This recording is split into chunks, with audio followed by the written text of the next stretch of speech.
Hello and welcome back to Prevention Connection. We're continuing our series on cannabis education by discussing how cannabis use in your teen years can affect you.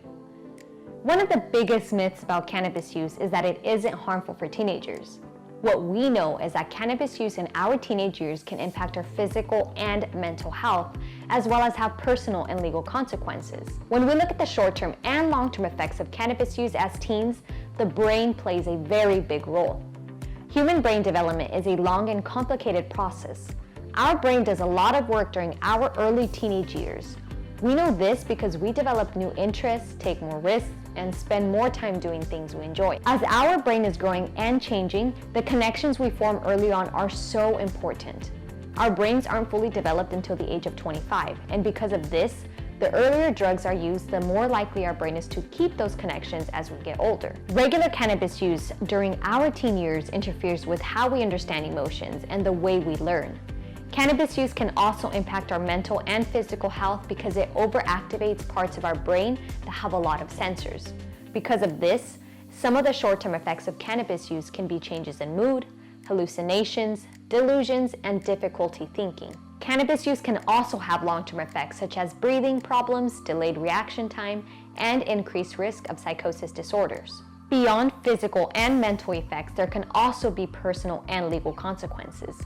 Just like alcohol and tobacco products, it is illegal for anyone under the age of 21 in the United States to consume or possess any form of cannabis, even if your state has legalized cannabis use for individuals 21 and older. This means any cannabis consumption or possession is against the law. There can also be negative consequences at school and at home. For example, you could lose your spot on an athletic team or not be allowed to participate in school activities such as prom and after-school clubs. At home, you could lose privileges and also hurt your relationships with family and friends. We recognize that while it may seem like everyone is using cannabis, that is actually another huge myth we hear.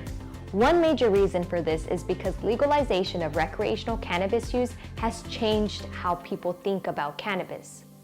But not everyone is using it. In fact, in Kern County, 70% of 11th grade students and 80% of 9th grade students report they have never used cannabis. This means that more of your classmates and friends don't use cannabis than those that do.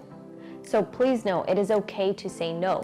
If you find yourself in a situation where you are being offered cannabis or pressured to use it, practice those refusal skills. You won't be uncool or one of the only people not doing it. We hope you found this information helpful, and if you want to learn more about ways to say no to drugs and alcohol, check out the video link in the description below. Thank you so much for watching, and be sure to subscribe to never miss a video.